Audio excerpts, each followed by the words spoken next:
Okay, so my name is Christina Parle. I'm the Director of Chapter Services and Conduct for Zeta Beta Tau Fraternity Headquarters. Thank you all for being here.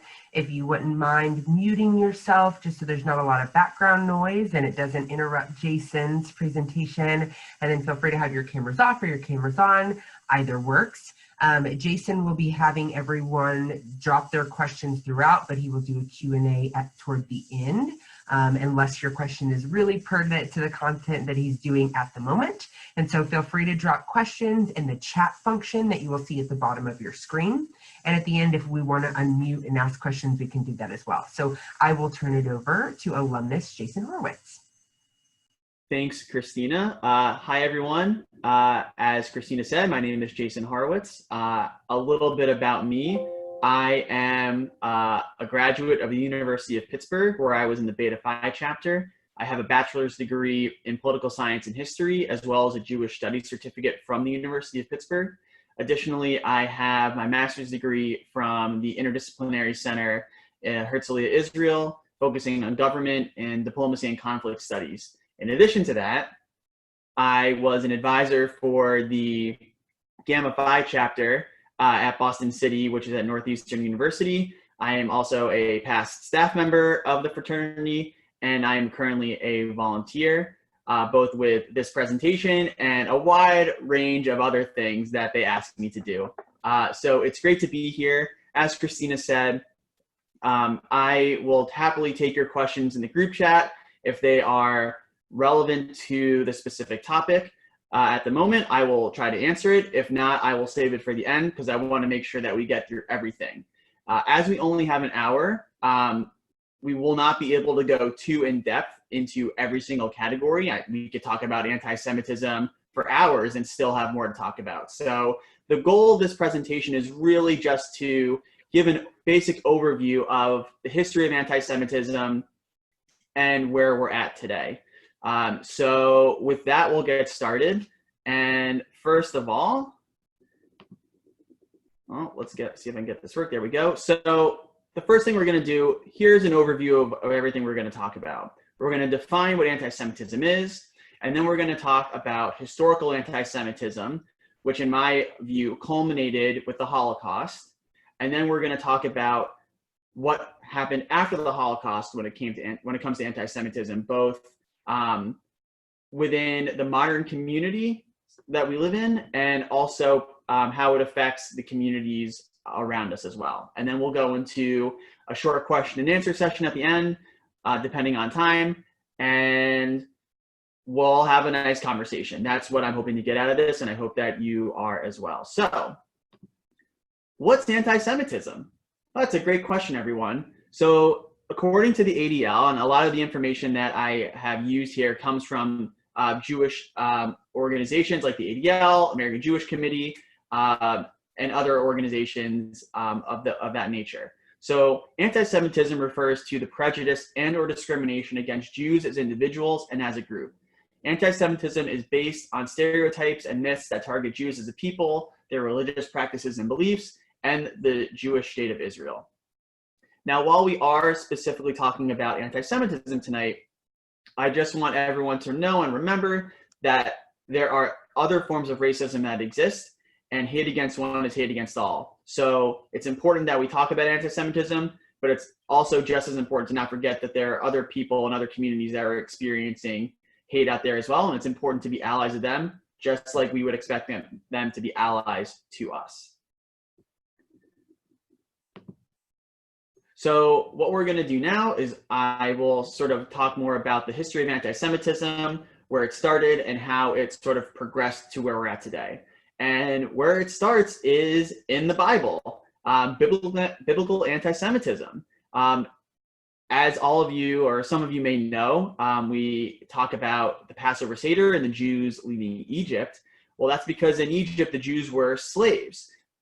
They originally actually got along very well with their Egyptian rulers, but what happened was a new pharaoh came along, a new leader came along for the Egyptian people. They feared the Jews reproducing and outnumbering them, and therefore to stop that from happening, they enslaved the Jews and would try and take Jewish male babies and kill them in order to make sure that they did not prosper as a people, and they would stay enslaved for years to come. That did happen for a few hundred years, and then we get the story of Moses, where Moses sort of came and led the Jews out of Egypt to the promised land of Israel. So in part, as Judaism was being formed by Abraham, Jews were actually looked down upon by those around them, because at the time, idolatry was the main religion for many of these people. These people prayed to multiple gods, had statues of these gods, and what Abraham did with his beginning of Judaism, which actually started under Jacob, but Abraham was the first person to sort of adhere to a monotheistic style religion. They were looked down upon, and that is sort of the beginnings of biblical anti-Semitism, which sort of trickled down to his son Isaac and to Jacob, and then we get the 12 tribes of Israel, and that's really where the Hebrew Jewishness begins. So that's biblical anti-Semitism. So we're going to fast forward a few centuries now, and we're going to talk about anti-Semitism in early Christianity. Now, before we go into this, it's important to sort of know, how did we get here? So once the Hebrews sort of settled the land of Israel, at that time known as Canaan, but the land of Israel, they actually had a couple of kings lead them during this time. So there was actually Jewish sovereignty in this land. King Saul, King David, King Solomon, all these biblical figures were ruling over a Jewish, for lack of a better term, a Jewish state. At least at the time, that's what the closest thing that it could be referred to. A Jewish kingdom, that's better. A Jewish kingdom. After a few centuries of Jewish rule, other rulers from other areas in the Middle East and in Europe began to take over. So the Assyrians eventually took over, and then the Greeks took over, and then the Romans took over, and the Persians took over at one point. So Jewish sovereignty in that land sort of evaporated. There were still lots of Jews in the land. They were seen as subjects of these other kingdoms, but during that time, they were seen as secondary citizens to these empires. In the story of Hanukkah, for example, the Jews were rebelling against the Greeks because the Greeks were trying, the Greeks were trying to assimilate them into their culture, and the Jews revolted. Now we get to early Christianity. So at that point, the Romans were in charge of the land of Israel. And what happened was around, I guess, 0 Common Era, Jesus was born. And by the time we get to 32 CE, when Jesus died, Christianity had sort of become a secondary part of Judaism.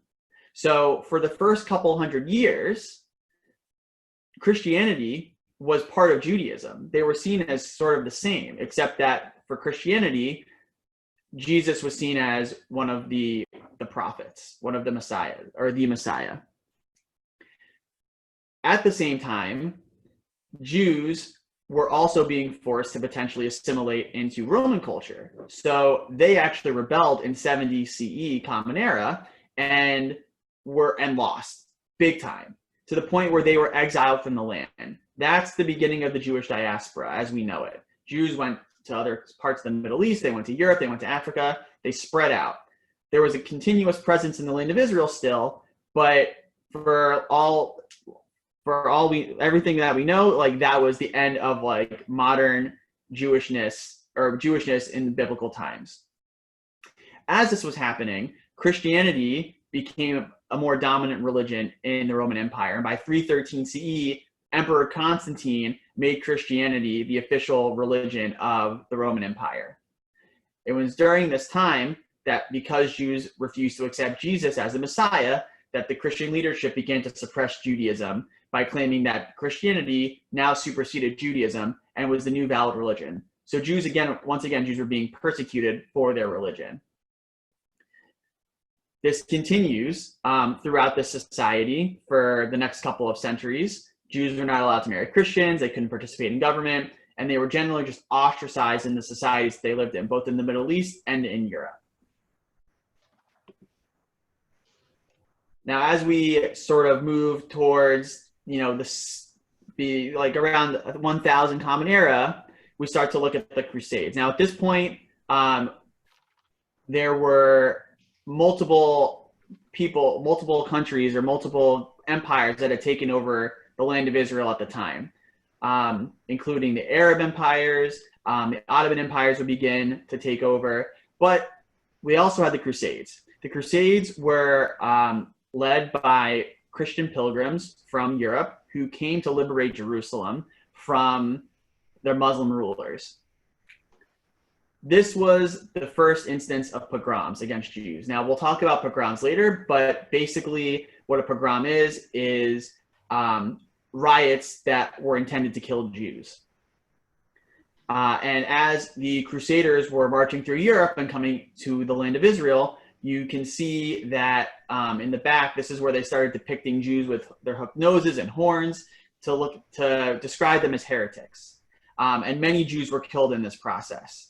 In addition to this, the bubonic plague, which killed a third of Europe in the Middle Ages, Jews were used as scapegoats for this. They were blamed for spreading the plague, even though many, many Jews were killed in the process of the bubonic plague as well. In Europe, Jews were accused of killing Christian babies for Passover matzah.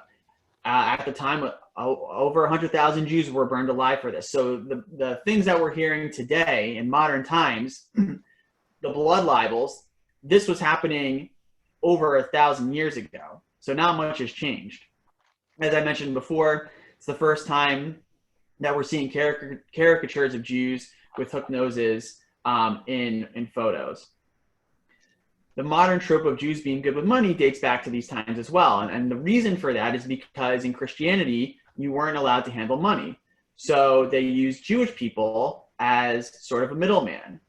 That is sort of where Jews being seen as cheap or Jews being seen as too rich comes from. In addition to this, many people know of the Spanish Inquisition, and Jews being expelled from Spain and Portugal in 1492, but Jews were also expelled from England in 1290 and France in 1394. So we start to see at this point that Jews are actually, as they were being expelled from Western Europe, they were moving further east into Eastern Europe, into modern Poland, Russia, Germany. This is sort of how Jews got to where they were by the time the Holocaust came around. Any questions so far?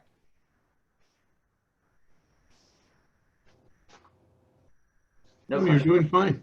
Great. So just very quickly, a lot of what we're focusing on tonight is going to be based on European anti-Semitism, but I also want to just highlight anti-Semitism in the Muslim world that happened after the Arab takeover around 700 the Common Era, and 800 Common Era. So Islam spread across the Middle East in the 800s after Muhammad, founded Islam. In this case, Jews were mainly seen as second-class citizens, also known as dhimmi. So they were expected to pay a tax to their governments in return, to the Arab governments, or Muslim governments, I should say, in return for protection. While this sounds okay, a lot of times Jews were still subjected to persecution by their Arab and Muslim hosts. So, as I mentioned in the PowerPoint, Jews were attacked in modern countries like Morocco and Libya and Algeria. Many were killed. As we've seen lately, Jews have sort of left the Arab world and emigrated to Israel, and also emigrated to the United States. Many synagogues back in the day were destroyed in modern day Syria and Iraq and Yemen and in Egypt. And a lot of Jews were either forced to convert to Islam or they were killed. So this tax, quote unquote, that we talk about wasn't really that helpful, unfortunately.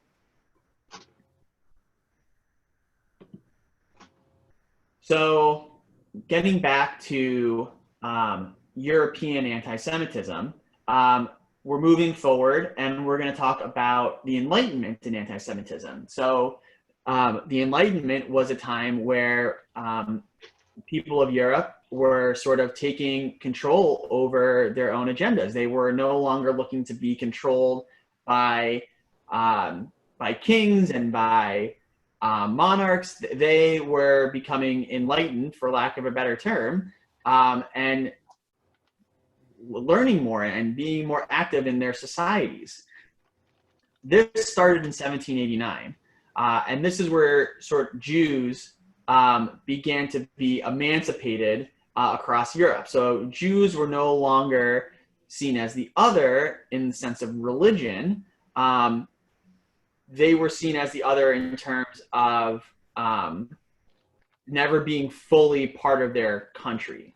So while they did gain equality in certain ways, they were forced in other ways to sort of erase their Jewish identity. So for example, in France, if you were a Jew in France, you weren't Jewish, you were French, and you were expected to be French, not Jewish. In some ways, this is sort of the beginning of the switch from Jews as just being seen as a religion to Jews being seen as a separate race.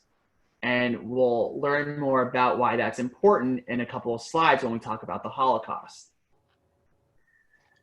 So as Jews were being emancipated across Europe and engaging in these societies, a lot of Jews actually became secular. They actually tried to assimilate into these different cultures. And no matter how hard they tried, they still were never really able to be fully part of these countries. And a great example of this is the Dreyfus Affair in France in 1894. The Dreyfus Affair basically accused a Jewish army officer of murder, I believe. You'll have to read the story yourself to know what exactly happened. But this Jewish officer was accused of insubordination in some capacity, and he was clearly being framed for this. It was proven that he was being framed, and he still was convicted. Now, this is an important moment in Judaism. Why? Because one of the people who was covering the story was Theodor Herzl. Herzl was the founder of modern Zionism, the belief that Jews needed a homeland of their own, the right to Jewish self-determination. Now, Herzl was actually a secular Jew. He believed in assimilating into the cultures of the countries that they were living in, that he was fully I believe he was from Switzerland, he was fully Swiss. But what he saw in France during this time caused him to believe in the idea of modern Zionism, the modern Israel as we know it.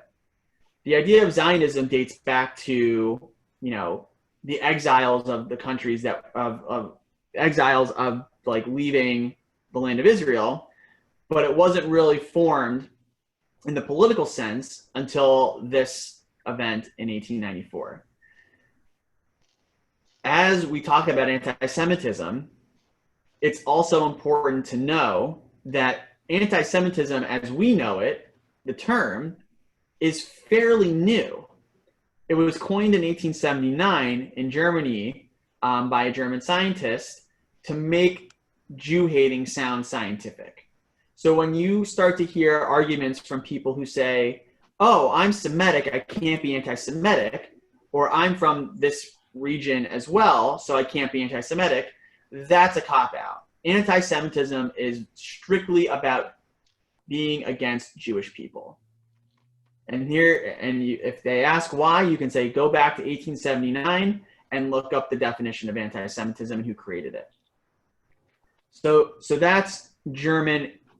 So that's European anti-Semitism. That is sort of, as we're talking through this, we're starting to see this shift, as I said before, from religion to race, and how even if Jews were part of these countries, they weren't fully part of these countries. And as we see, as we get more into Eastern Europe, as in the next slide, it didn't matter if you were religiously Jewish or ethnically Jewish, you were Jewish. So as I mentioned earlier, pogroms were a huge issue for Jews that really started in Eastern Europe in 1821. There were definitely riots against Jews before, but the idea of the pogrom really started in the early 1800s in Eastern Europe. A pogrom is basically a riot that is focused on attacking Jewish businesses, killing Jewish people, and making life difficult for Jews living in these areas. It very much started in territory controlled by the Russian Empire. So that's modern Russia, the Ukraine, Poland, Latvia, Estonia, Lithuania. That whole area was part of the Russian Empire, and that is mainly where pogroms were happening. As it says in the slide, between 1881 and 1920, there were over 1,300 pogroms in the Ukraine alone, which led to between 70,000 and 250,000 dead Jews. And this happened in major cities. It happened in shtetls, which are like little Jewish enclaves. It happened in towns. It happened everywhere.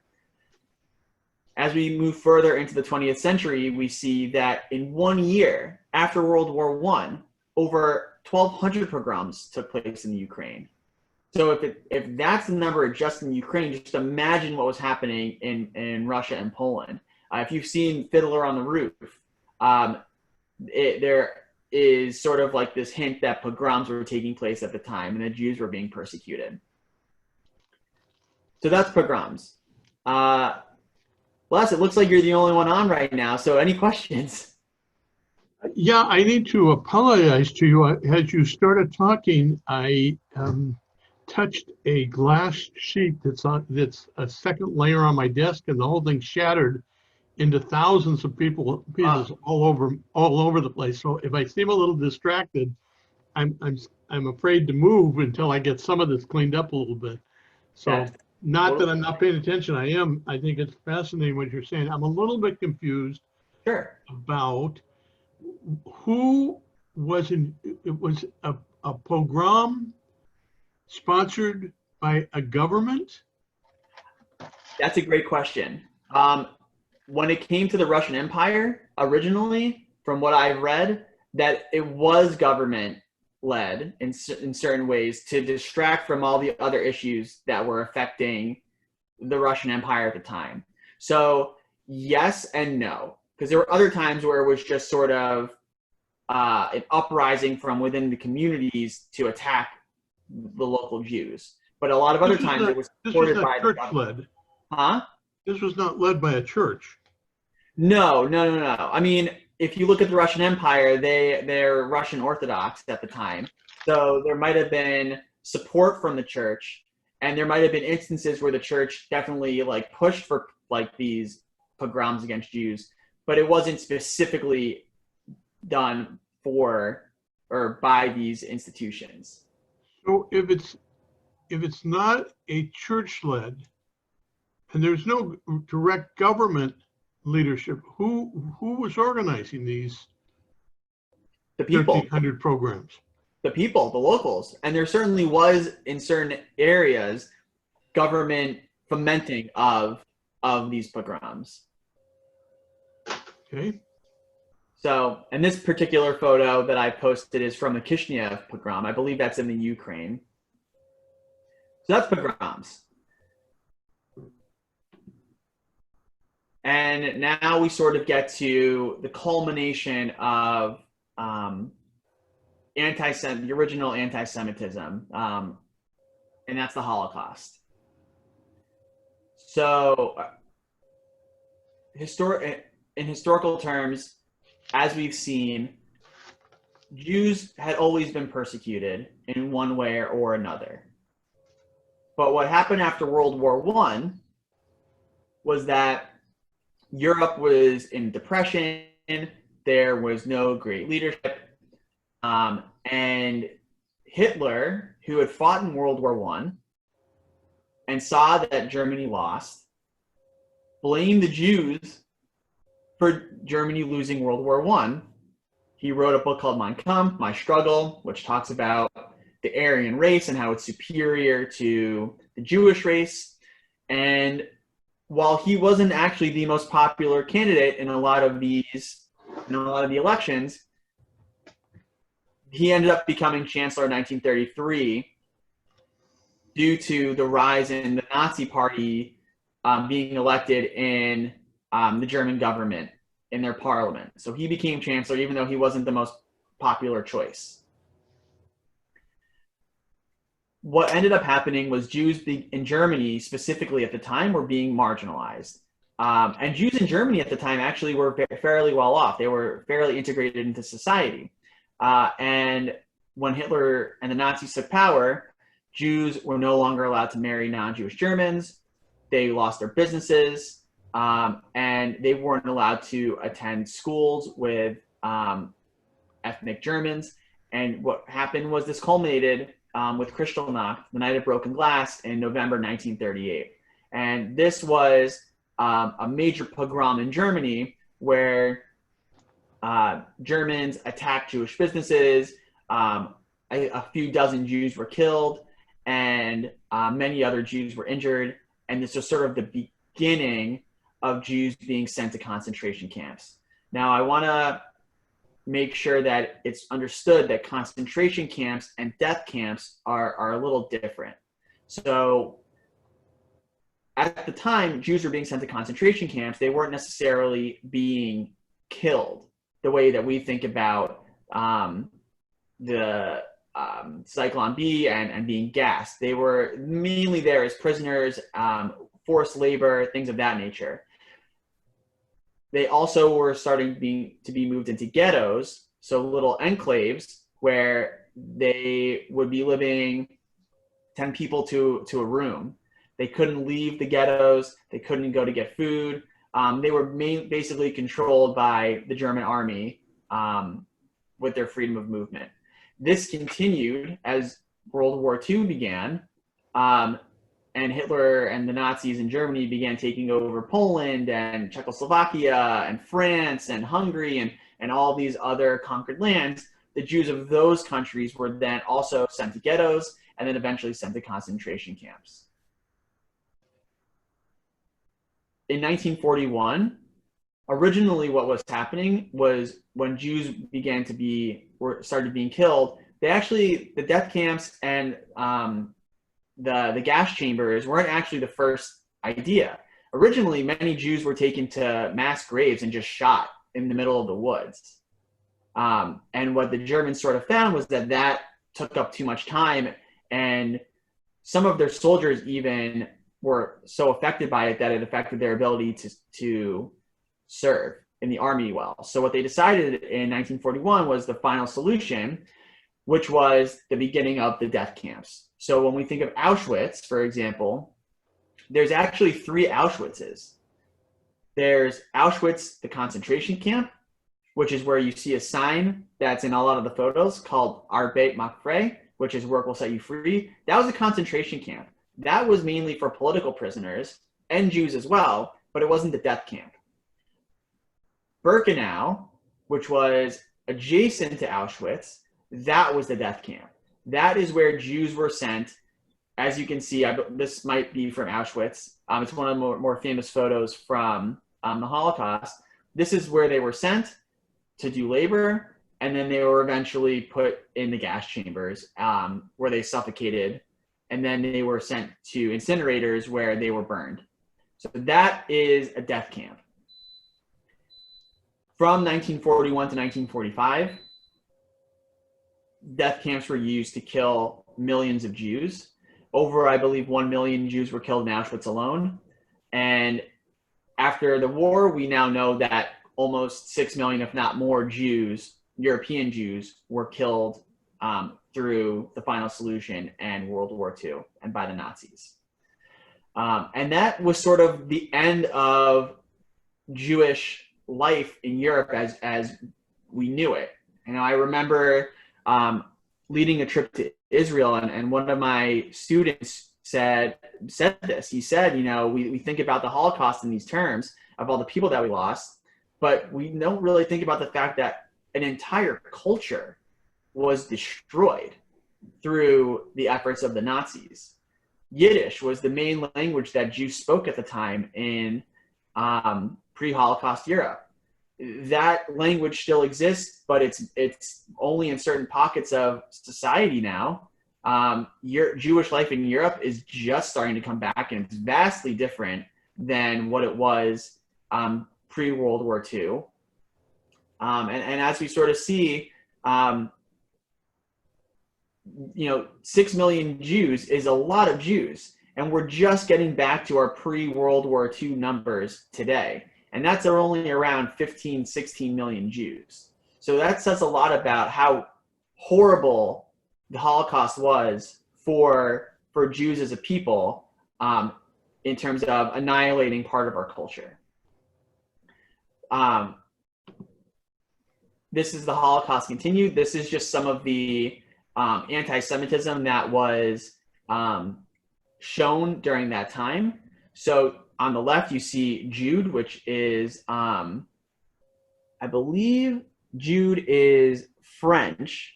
And that is what is written on, looks like a Jewish business. Juden is the German word for it. So you would, or Juden, I should say. So you would see that in a lot of German businesses. Jews were recognized by stars, yellow stars on their, on that they were forced to wear on their clothing. So as you can see, this is just another example. A strong hand pointing down at the timid Jew.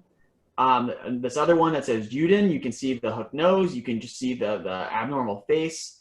And then on the far right, you see a religious Jew carrying the sign of communism. So it's interesting. At the time, a lot of Jews were being accused of being communists in like Germany and France, and a lot of the countries that were taken over by the Nazis. But in Russia, Jews were seen as non-communists. So you couldn't win either way. And again, this is sort of the culmination of European anti-Semitism at the time. So before we move on to modern anti-Semitism, any questions? No, my main interest, to be honest with you, is to find out what is going on now and how, as a fraternity, we're trying to deal with it. I, several years ago, saw a video of a group of young Jewish students, college students from around the United States, and the video took place in Las Vegas. And they were talking about incidences of anti-Semitism by their professors on colleges, and colleges all around the country. Yep. So I began to get a feeling of how widespread it is. It was very alarming to me. So that's why I got involved with getting ZBT involved with Stand With Us and the Jewish Federation. This goes back a couple of years now, but that's what started the relationship with the Jewish Fed and with Stand With Us or Stand By Us. Stand with us. Huh? Stand with Is it us. Stand By Us or Stand With Us? Stand with us. Yeah. Anyways, yeah, I had lunch with I can't remember her name all of a sudden. Fabulous young woman, really exciting lady who started that, and we started talking. Anyways, what my main interest, and I have some basic understandings, not of the extent of anti-Semitism through the years, but my concern is what's going on with the growth today, especially on, well, not especially, but particularly on college campuses. Sure. How is it that the University of California has some of the policies they have? against Israel and openly. Sure. How is that tolerated or allowed? And what are we as an organization doing about it? The other thing that's of a lot of interest to me is what are we doing with the students? Now, right now, I know we're just trying to figure out how to keep things together as a fraternity, and keep the chapters active, and it's very unusual times. But once this immediate crisis that we're in right now, it kind of passes and subsides, what are we planning to do to help? Sure. So, especially the students. I mean, what are we planning to do to help the students that are living with this? I mean, when I was at SC, I experienced a certain amount of anti-Semitism. It still exists at USC today.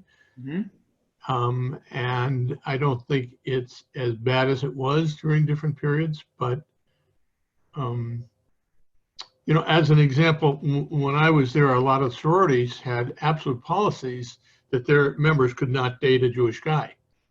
And it was known, open, talked about. But lots of deeper things disturbed me that went on.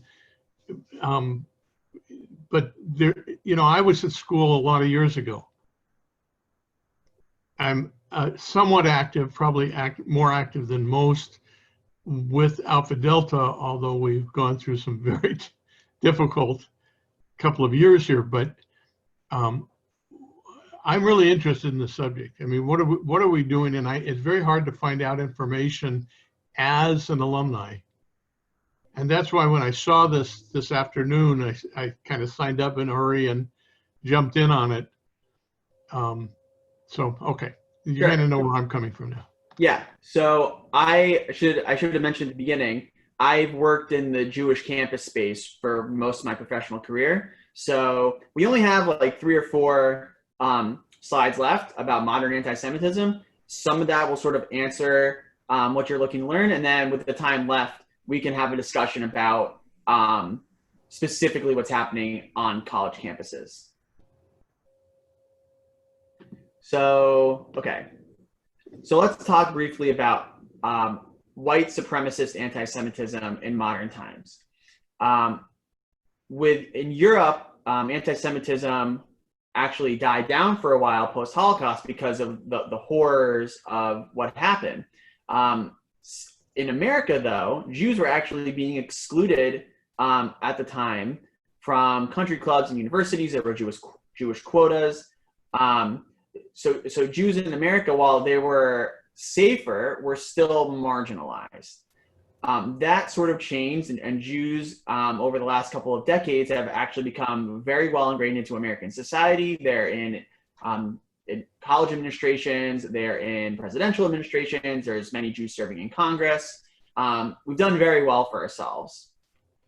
At the same time, over the last few years, anti-Semitism from the far right has been on the rise. A few years ago, a shooter came into a JCC in Kansas City looking to kill as many Jews as possible. He ended up killing 2 or 3 people. All of them actually were not Jewish at this JCC.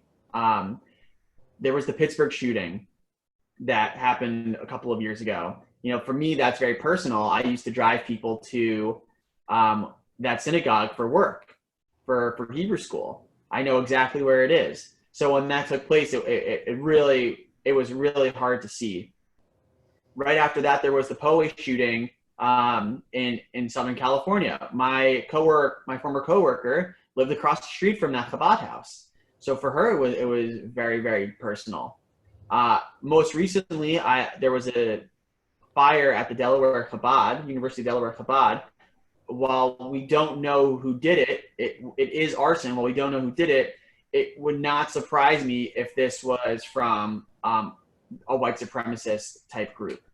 And then in general, there's been tons of synagogues that have been graffitied with swastikas. And as we're sort of seeing in the media today, there are certain segments of society who are referring to Jews as globalists.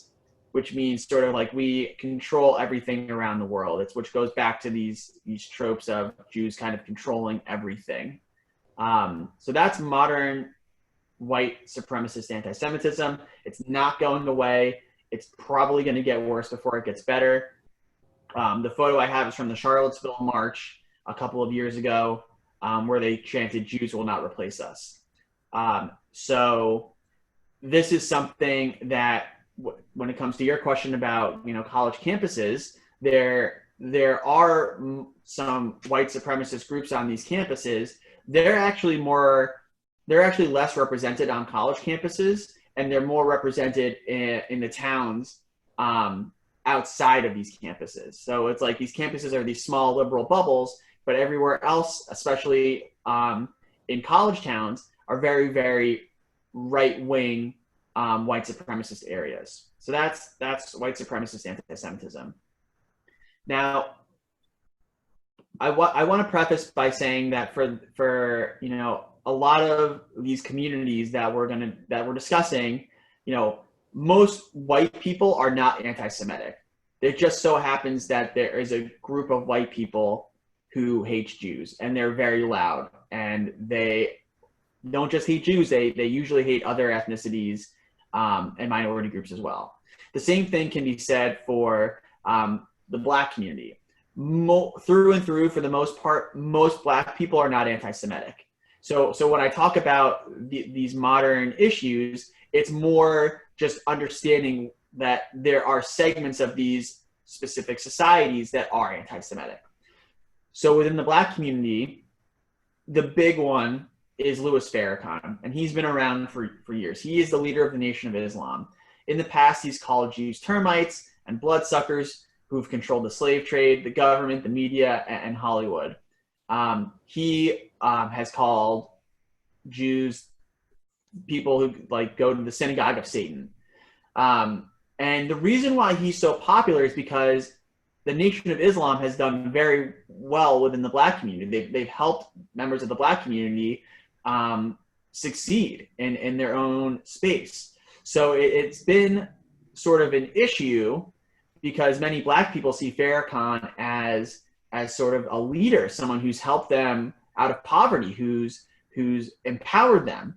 At the same time, he has said horrible things about Jews, about the LGBTQ community, women, but because of the work that he's done, people sort of look the other way for the things that he said, and because of that, he's actually garnered a fairly large following of celebrities and activists and athletes.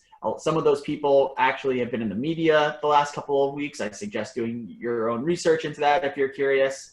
But the Jewish community has been pushing back against him, sometimes successfully and sometimes not. The second group that I'll talk about is the Black Hebrew Israelites. Now, again, this is a small pocket of the Black community, and within the Black Hebrew Israelites that we're going to be discussing, there's a smaller pocket that is more militant. Most Black Hebrew Israelites are fairly peaceful people. They're not aggressive. They just believe that they have a biblical connection to the land of Israel. But within that community, there is an aggressive sect of it. They believe that they're actually the true Jews. And not only that, but that white Jews, the Jews of today, are fake Jews. So a few years ago, there was a shooting at a Jersey City kosher market.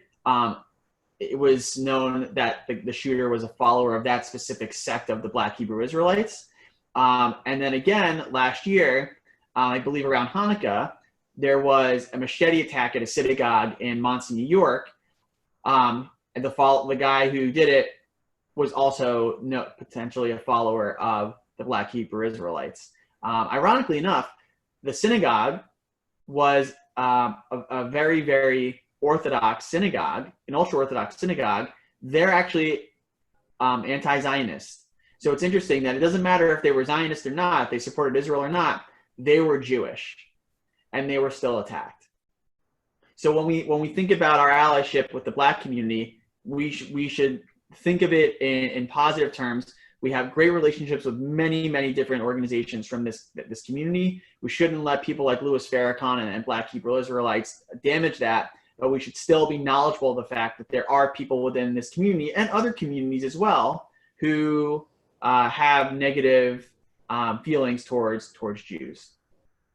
And I think for you, Les, this last slide will sort of begin to talk about what's happening with college campuses, and that is anti-Zionism and anti-Semitism.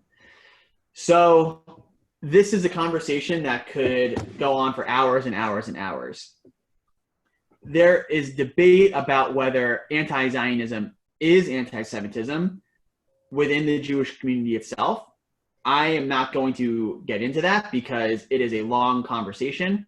So what I will focus on specifically is anti-Semitic forms of anti-Zionism, and there are many. So when we talk about the college space, Jews are the only group that are expected to renounce their Zionism to join progressive spaces, when no other group is expected to renounce their ties to other causes, especially on college campuses. So at UCLA a few years ago, there was a Jewish student who was being interviewed to be on the judicial board of their student government. She was asked specifically about whether she would be able to about whether her personal politics would be able to allow her to be have fair judgment over issues on campus, which is basically their way of saying, you support Israel on campus, you're part of the Jewish community, how is that going to affect your decisions? That caused a big outcry. As you sort of mentioned at USC, the vice president of student government just resigned because she was being attacked for being pro-Israel or believing in Zionism. The University of Michigan, there's been horrible anti-Semitic incidents on that campus. There has been professors who have refused to sign reference letters for students studying abroad to Israel. They refuse to sign, they refuse to support students going to Israel, but they won't say it for any other country that has conflict going on. And other incidents have happened, such as at Rutgers, there was an environmental group that was looking to make changes on campus. They made Jewish students sign a pledge beforehand, asking them to renounce their Zionism in order to become part of that group. So those are just a few instances of some of the things happening on college campuses. There are plenty more issues and incidents. Another thing that's happening today, where anti-Zionism blends into anti-Semitism, is that Israel is accused of creating the world's problems. That Israel, the United States, is a puppet of Israel. And Jews in America are being accused of dual loyalty for having an affinity to Israel, and therefore, because they care about Israel, they don't care about America. Israel has been accused of doing to the Palestinians what the Nazis did to the Jews. That is a whole other conversation about the conflict in Israel. But to compare what Israel is doing to the Palestinians as the Nazis did to the Jews is anti-Semitic. And I would say from a lot of the trainings that I've done, when Israel specifically is being singled out for these different issues, when no other country or no other people are expected to adhere to the same standards that Israel is in these spaces, that is anti-Semitic. If Israel was put in the same category as other countries or other issues that people were having problems with, that's a different conversation. But it's pretty blatant anti-Semitism when it's just Israel being accused of crimes and other things on campus, when no other student is expected to renounce their loyalty to any other country or affinity to any other country. That's just a brief look into anti-Semitic forms of anti-Zionism. Again, we could talk about this for hours. I've worked in the Israel space on campus, like I said, for close to 10 years. I've seen it with my own eyes. I've seen Jews who want to be involved in progressive spaces feel alienated and left out because they also happen to support Israel's right to exist. Whether they're right wing or left wing, whether they believe in greater Israel, whether they believe in two states, whether they believe the occupation is real or whether they believe the occupation isn't real, they are excluded because they are Jewish and they support the state of Israel's right to exist. That's where I'll sort of stop for now, because you look like you want to ask me some questions or you look like you want to have a discussion about this. We've got about 8 minutes, so I want to make sure that we have some time to talk about it. But that's really everything. That is the history of anti-Semitism up until today, how it's changed forms, how it's still happening, how Israel is now part of that conversation, and where we go from here. I wish I had an answer, but the world is changing constantly every day, so hopefully better things to come.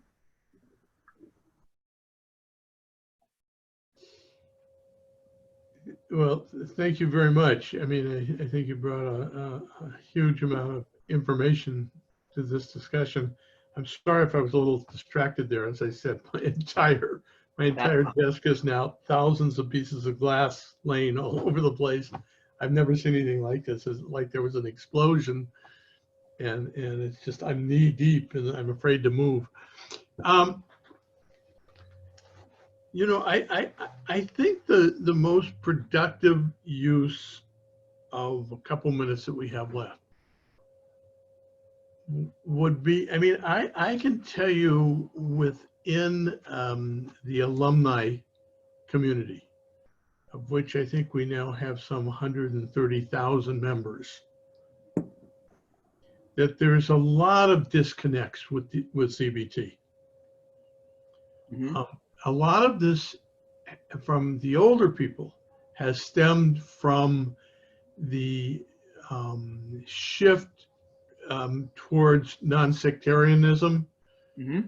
and the acceptance of that. Many people, including myself, feel that that's a pretty good thing. That we live in a world that the more exposure young people have to people of different cultures and different identities, the better the world will communicate in the future. And so I'm a supporter of that. At the same time, I can clearly see the changes in values within chapters in thinking. And for a long time, and I think I've been involved in chapter advisor and very active for maybe 28 years now. So I've seen quite a bit. I don't like some of what I see happening personally to some of the chapters. It represents change. It's different than what I grew up with. You know, I recognize that younger people think differently than we think because they were raised with very different values. So it doesn't necessarily make them wrong and us right. But I feel that part of our identity as an organization is getting eroded away.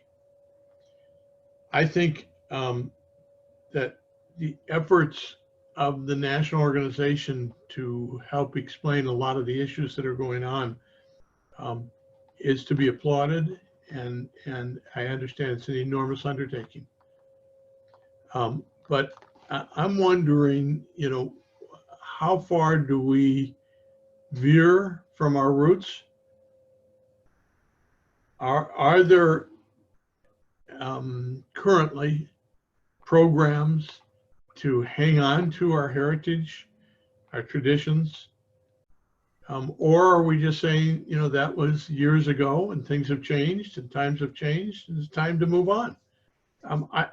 And I was just wondering if you had any thoughts on that, coming from, you know, kind of national perspective.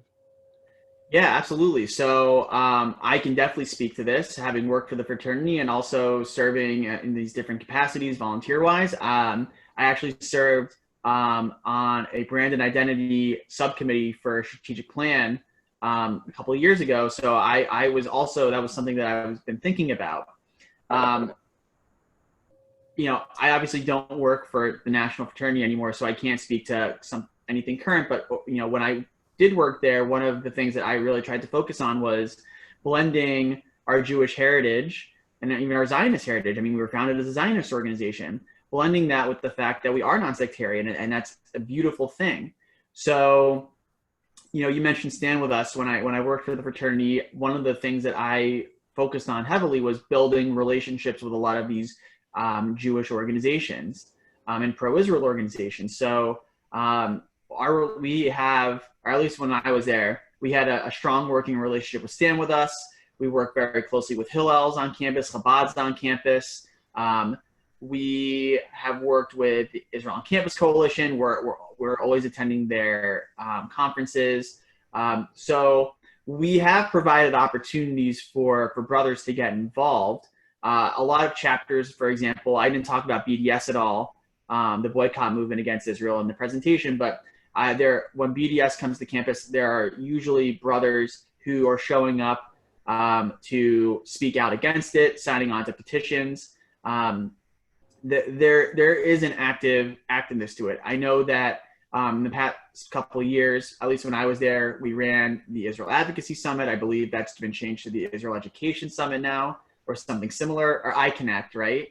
iConnect, where we've had brothers from Jewish backgrounds, from non-Jewish backgrounds, attend and listen to different speakers from both these partner organizations and some alumni. When I was there, we actually had an alum from the University of Pittsburgh who was living in Israel at the time come and speak to the group.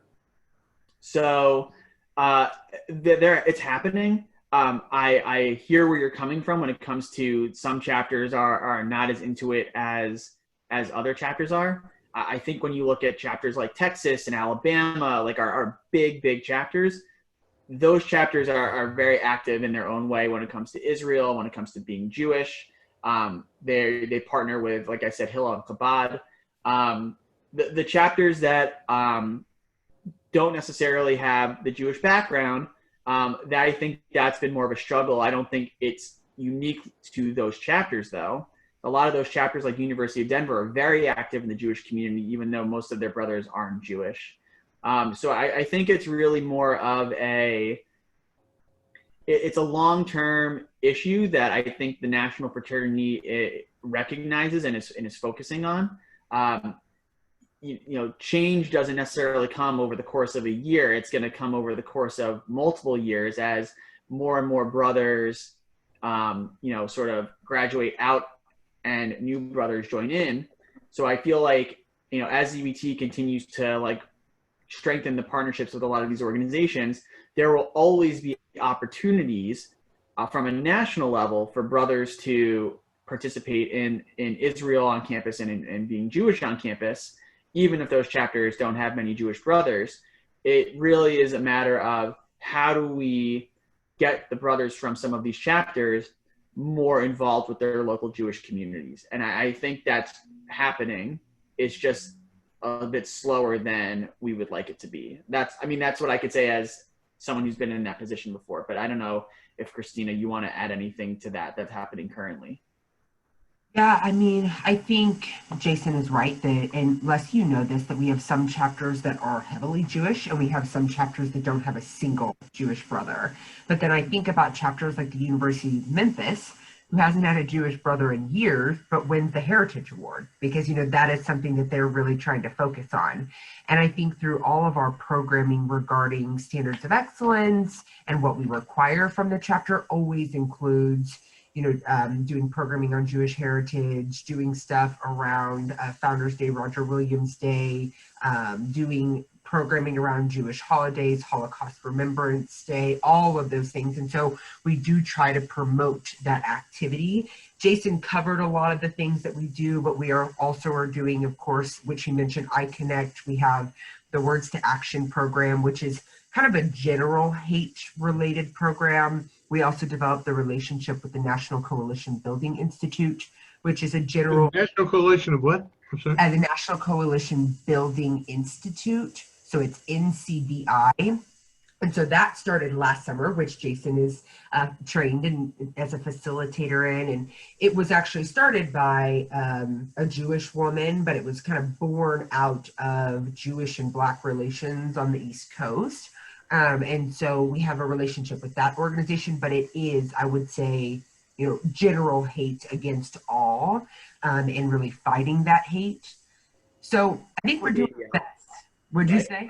There's a partnership with the ADL. Absolutely. We have the ADL come and do programming. They've been doing some virtual programming for us. They're going to be doing some work for us at sometime this month. And then we also have the Summit Against Hate that we've been doing. This will be the fourth or fifth iteration of the Summit Against Hate that we're doing right now. We usually do it for fraternity and sorority professionals. Sometimes students are involved in like a panel.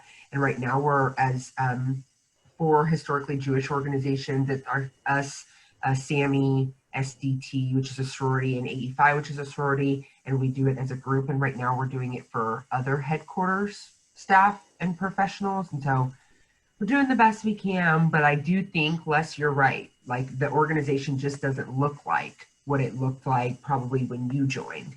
And so we have to find that balance between honoring and celebrating the historical pieces of the organization while also keeping it a current and relevant conversation for the membership today. So that's all I would say, but thank you, Jason, for kicking it over to me. What role could alumni play in helping? I've been involved with the alumni engagement program. We've tried to launch a number of programs and have been not very successful. The programs sound great, everybody buys into them, and then not much happens because it requires commitment and effort from the undergraduates, which we're just not getting. Sometimes we get some lip service, but the reality is there's not much knowledge about the meaning of an alumni as part of the organization of an undergraduate who's having a good time at parties and